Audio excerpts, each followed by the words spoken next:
欢迎回到灵感时间，我是小克，我是盛心。今天我们要聊的是做梦。对，做梦。对，怎么感觉有点在骂人？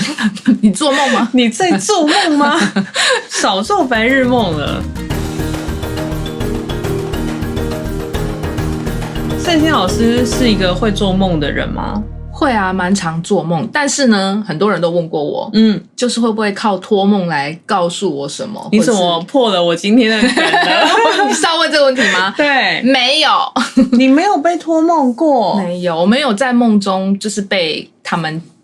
交办什么事情。所以那个三公主跟你的对接是不需要就是在你睡着的时候发生的，对，她无时无刻都可以传讯息给你。通常在我清醒的时候。OK， 那你做梦通常都是做什么样的梦？自己想做的梦，就是可以自己控制。那个追剧完之后就会梦到跟就是欧巴。哦，所以你是可以自己去控制。没有啦，我乱说的。我刚刚认真了耶。哪有这么厉害？这个才是特异功能吧。有神通的人不要乱开这种玩笑，好不好？对啊，大家会相信。没有啦，就是做梦还是明显的会反映出最近的状态，那潜意识的反应。那你是噩梦多还是美梦多？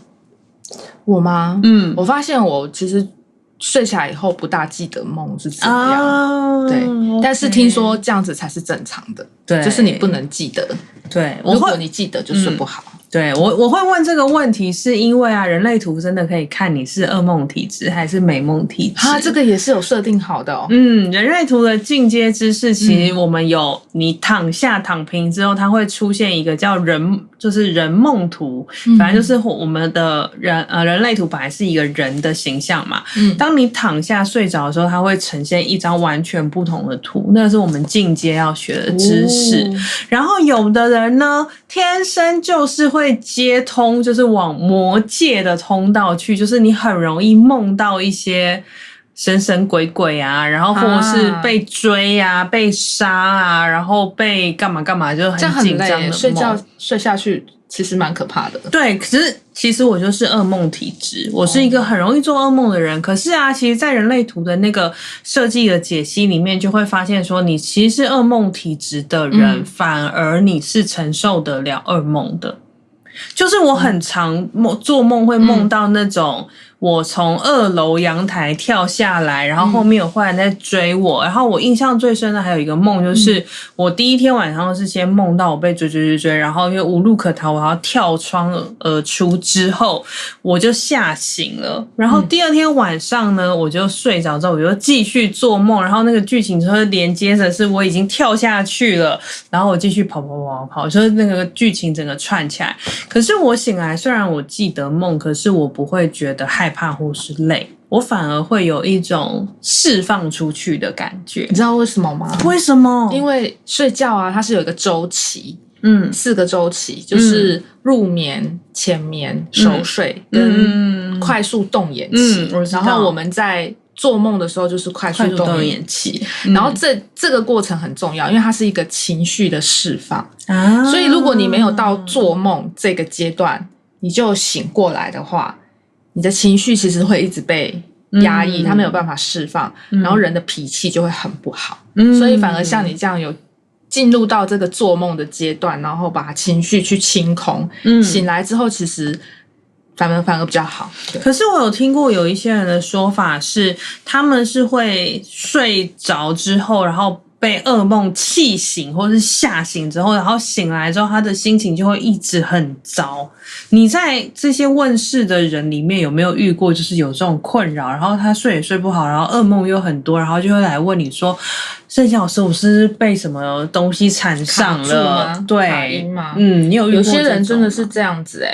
而且有的人是到他没有办法好好睡嘛，他就变喝酒。对，靠喝酒，然后反而越来越糟，因为酒精的那个麻痹只是短暂的。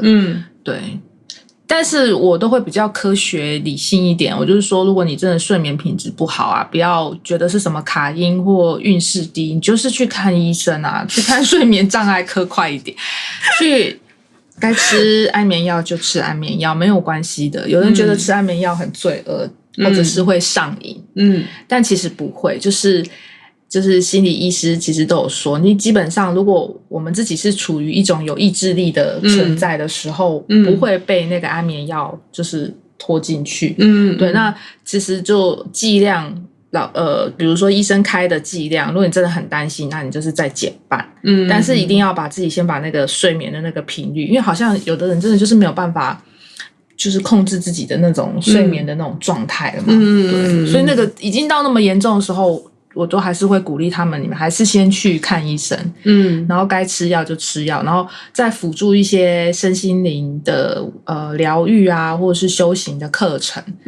对，就是都要双管齐下。其实做梦就是做梦，它不见得每一次你做梦都要连接到好像是什么过往的亲人啊，或者是你的什么前世的姻缘在跟你讲话。你不会？对，我不会都这样连接。很多人是做了梦以后就会问我说，那圣心老师你看这梦是代表什么意思？然后我就上网帮他 Google 梦到什么意思？我自己不会 Google 吗？偷工解梦吗？我自己不会 Google 还要问我？没有，我就是不大会直接一直把它。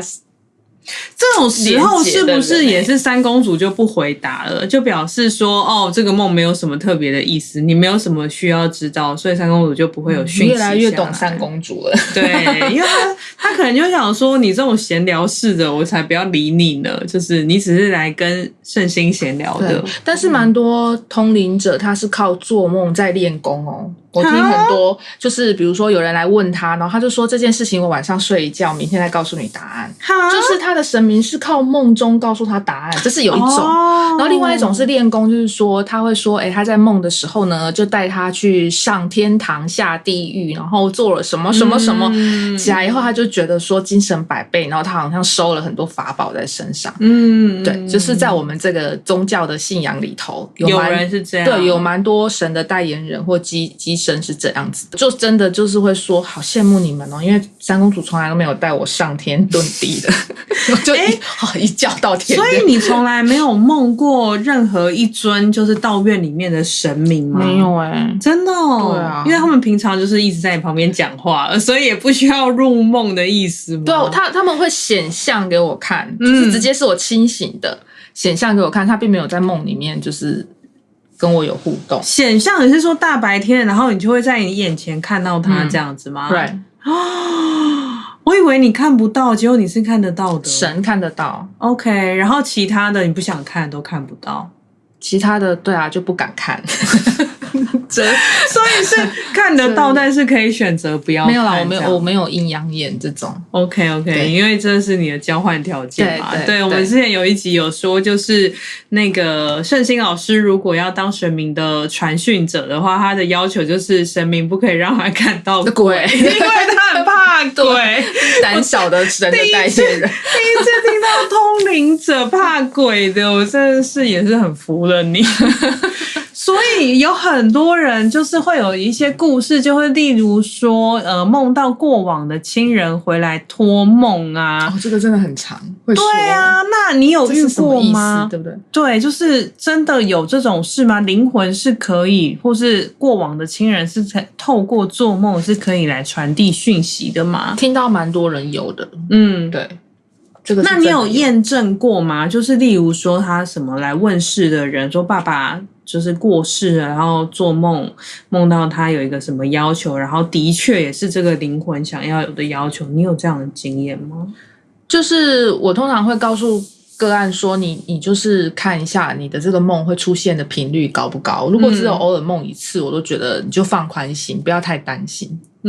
但如果你梦了第二次第三次，比如说爸爸一直跟你说我好冷哦这样的话，你就最好我觉得有点可怕。第三次第四次的时候你就准备一下东西去烧一下。对，就是不用把尤其是可能遇到有一些是亲人刚刚离开的时候，他们对这种就会特别的敏感，就会好希望说这个亲人可以再回来入梦看看他，跟他说说话。对，然后或者是就是还缺什么要不要跟自己讲。但是这也是在我们上课的时候我们会跟大家讲的，就是说通常你往生之后你没有肉体，你只有灵体的时候，你到另外那个世界你真的需要那么多的纸钞纸钱嘛？就是你真的还需要跟现在当人一样需要大宅子、大房子跟宾室，所以其实有一些好像那也是因为这些过程而产生出来的商业行为，对，那也有一部分是我们后代子孙的一些孝心嘛，就会觉得说啊，就是帮他准备这些。但事实上，如果他在那个地方他一直不投胎，一直要使用这些东西，坦白讲，他也过得很不开心。所以好像不用太担心说，回来梦到一次，你就觉得说他一定钱不够了，我赶快再去烧一库的莲花给他。对，就是我们比较不会支持这样的说法，反正我们觉得是诚心诚意的。我觉得就是大家已经离开这个人世间，我们就祝福他。那当然，如果这次真的他需要或者是有状况，他可能不会只有一次的梦的机会，他可能2次3次。这个时候，你就是真的可能是要找可以帮忙处理这件事的老师去协助了解，哪里需要调整，这个也是有的啦。那你这边是可以协助他们做这种处理的吗？我比较少。对，我比较少，就是可能我的那个负责的领域范围不在这里，对，或是说就是三公主不接这个业务，所以请大家找其他的同事、神明同事们会处理这种事情。对，就是什么祖先啊，对，就是往生者比较少啦。也是还是有，但是就比较少。那周师傅处理这种事情吗？因为有他就比较多。就是像那个，如果大家有看他所教我是最近的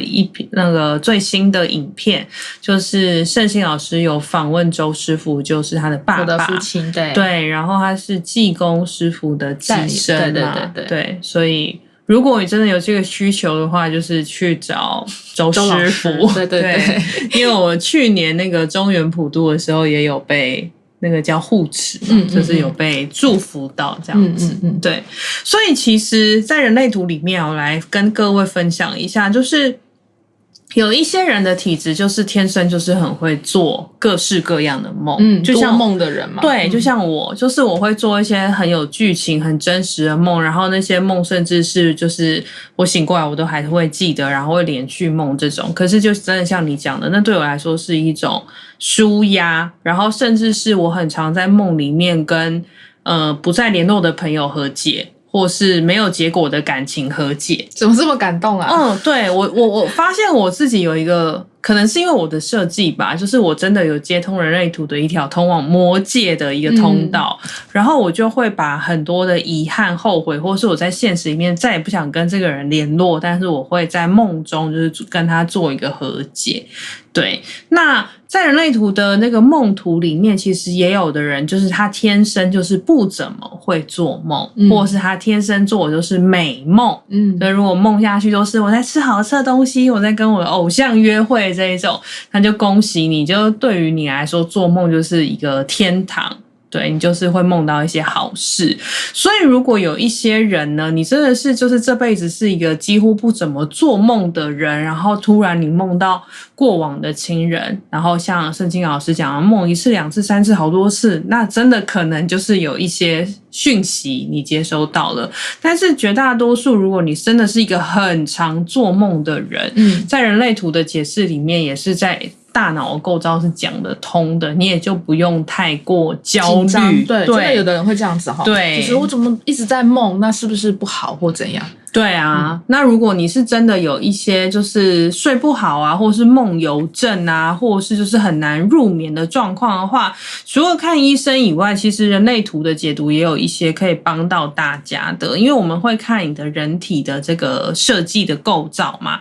那世界上有 70% 的人不是生产者就是显示生产者，所以其实呢，最容易去判断你有没有睡好，就是你有没有每天把你的能量消耗在你真心很喜欢的事情上。那绝大多数人当然是没有的嘛，就是你可能出门工作的时候就很不甘愿，或是回家跟爸妈吃饭的时候很不甘愿，带小孩去上课的时候很不甘愿，所以你这个都是属于就是生产者建骨能量没有正确的使用完毕。那没有使用完会怎么样呢？大家下班之后就要做自己建骨真的想做的事情啊，例如吃好吃的东西啊，追剧啊，没错，看电影啊，一定要对啊，然后你就会熬夜嘛，就算你明天也是7点要起床，6点要起床，但是因为你荐骨的能量没用完，你就会睡不着。所以有的人呢就会开始就是好焦虑哦，我要么就是选择吃安眠药逼自己入睡，要么我就是追剧追到1、2点，然后隔天又要6、7点起床，然后又睡眠不足，这样恶性循环下去。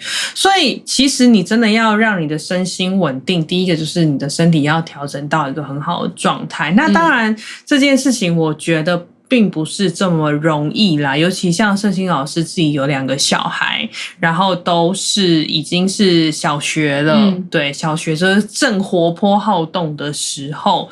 你真的没有办法说我就是今天我荐骨就是对你带你去学校没有回应，你就自己去上学，这个是不行，对，这是做不到的事情。可是我们可以了解自己的身体，然后了解自己的状况之后，慢慢的去调整，然后把你的这个睡眠的状况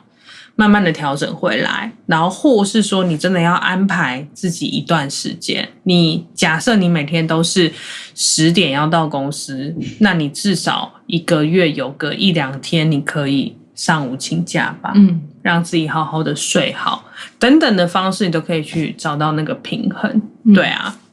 对，因为真的蛮多人有睡眠障碍的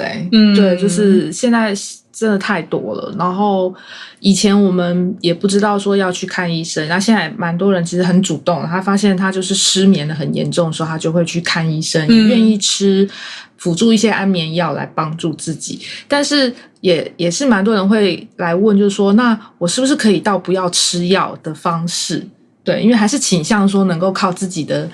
能力去睡着嘛，所以其实就网络上也很多如何好好睡觉的方法，我觉得大家也都可以去试着找出让自己可以帮助自己入眠的方式。但最重要的是现在的人因为工作还有生活的环境资讯太多，然后也节奏很紧凑，的确是到晚上11点多可能手机都没有放下来，你所有的脑都还在运转，所以其实身体是已经知道说好我要进入睡眠状态，但是你的大脑是没有的，所以要找出一些方法让你大脑的那个脑波的频率要下降，所以我们之前上课就会鼓励大家说，如果愿意的话可以练习静坐，它就是可以帮助你先调你的脑波，因为脑波在一个很亢奋的状况之下，你要睡眠状态是脑波就是最后面那个层次，但是我们都会一直处于高亢的那个状态的时候躺下去，那其实是你要花很长的时间去调频，那是很难的。对，所以如果你睡前可以稍微静坐一下5分钟10分钟，或者是听个轻音乐，然后放个精油的香气，让自己的身心状态告诉自己说好，我们来准备睡觉咯，就是要催眠自己啊，来睡觉咯，身心睡觉咯，小克。对，然后就还有一个很重要，我后来发现睡得着的，就是说你现在就是烦恼这些事情啊，烦恼的人啊，他们都已经睡觉了，所以你赶快去睡，你不要再想那些事了，明天起来再烦恼。那如果他们在这时候传讯息给你呢？哎，可恶！所以讯息赶快全部关休眠，对，勿扰状态，手机催眠自己，对，手机开勿扰真的很有用。他们都睡了，他们都与我无关。你再怎么烦恼，这些人他都睡了，所以你就放下这些事情，先睡觉。就你帮助先用一些睡前的动作让自己调整那个脑波，比较接近睡眠状态的脑波，然后再来你躺下去的时候就比较好入眠。那我在这边可以分享一个，就是人类图里面除了能量用完你会比较好睡以外，其实人类图在讲睡觉这件事情啊，有一个最大的原则就是一个人睡。无论你单身与否，结婚与否，有没有在谈恋爱？你有觉得一个人睡很孤单呢？呀，你看，这就是每一个人的，好可怜哦，一个人睡。每一个人都会有这样的迷思。可是呢，因为我们的人跟人的能量场影响的范围就是手臂张开乘以2的距离，大概就是2公尺，挺远的对，2公尺内，所以就是社交距离。所以你在睡觉的时候，其实在修复你的身心灵。那你的能量场如果旁边没有人的话，你才可以回归到不被影响的状态，好好的睡觉，对，好好的修复那个精气神都会好很多。所以人类图在教大家正确好好的休息，除了就是你把你的内在权威的那个能量用完，然后再躺在床上放电好好的睡觉以外，其实最重要的就是一个人睡。那这件事情其实一点都不孤单，因为不管你们多恩爱，就是你在睡觉的时候，你就是闭上眼睛在睡觉。对，就是你可以把你该做的事情，对啊，在入睡前都做完啊。但是你们真的要快睡着的时候就赶快分开啊。那这样你们醒来就会是完完整整的修复好 reset 好你的身体的能量场。所以大家不妨试试看，就是如果你真的有一些睡眠的障碍，然后你做了很多努力，甚至你都已经在吃安眠药，你还是睡不好，你可以试试看，就是在人少的地方，因为有时候我们住在公寓，对，我们跟隔壁的邻居的能量场其实可能就是会互相影响，真的耶，对，隔着一道墙，对，因为能量场的影响是可以穿墙而过的，所以如果你可以让自己就是例如去住民宿一天啊，哦，真的，对，这对我来说很有用，就会睡得很好，对不对？对，因为你是情绪开放的设计，你是敏感情绪嘛，对，所以你放掉那一些别人的影响，然后睡在那种大自然里面，其实对你来说是很好的能量的修复。对，然后又像是如果你是很多人的家庭，你有2个小孩还有老公，所以你们是4个人的能量场是 always 纠结在一起的。对，那你一开始做这个实验，一定会像圣心讲的，会有一种可怜的感觉。那是因为2个人在一起的时候啊，你那个能量场互相制约的感受是你已经习惯，所以有一个人的能量突然抽掉之后，你就会有一种我好可怜哦，我好孤单哦。可是那个才是真正的你。就每一个人独自的原来的能量场的感受，很多时候我们根本就没有那个空间跟时间去感受这个东西。怎么有点感动？怎么你今天晚上要叫你老公去外面睡了吗？突然觉得不用愧疚这件事情，我就是要一个人睡。哦，对啊，因为你们平常都已经绑在一起啦，没错，对，所以其实睡觉就是一个好好修复自己能量场、修复自己身体状态的时候，那当然就是要离开去睡。所以这个是一个很有趣的实验，大家可以实验看看。只要你克服了那个心理上的黏腻的这个状态，也许你今天晚上就可以睡得蛮好的。